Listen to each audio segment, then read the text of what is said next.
دنیا کے تقریباً 100 سے زائد ممالک میں 23 اپریل کو کتاب کا عالمی دن اور حقوق ملکیت دانش کا دن منایا جاتا ہے، جبکہ امریکہ اور برطانیہ میں یہ دن 4 مارچ کو منایا جاتا ہے۔ کتابوں کا عالمی دن کا آغاز اسپین میں 1616 عیسوی میں ہوا۔ برطانیہ میں اس دن کے لیے مارچ کی پہلی جمعرات کا انتخاب کیا گیا اور اس سے اسکولوں کے بچوں میں کتابیں خریدنے کی عادت کو فروغ دیا گیا۔ تمام دنیاوی کتابیں اور علوم قرآن مجید کا جزو ہے، اور یہی وجہ ہے کہ انسان کی زندگی میں اس کتاب کی وجہ سے مذہبی، معاشرتی، اخلاقی انقلاب برپا ہوا۔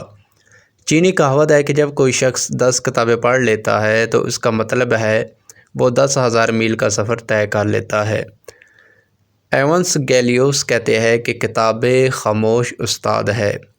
کسی مفکر کا قول ہے کہ اگر کوئی شخص 2 دن تک کسی کتاب کا مطالعہ نہیں کرتا تو تیسرے دن اس کی گفتگو میں وہ لذت اور شیرینی باقی، یعنی اس کا انداز تکلم تبدیل ہو جاتا ہے۔ کتاب کا عالمی دن منانے کا مقصد معاشرہ میں اس کی اہمیت کو اجاگر کرنا ہے۔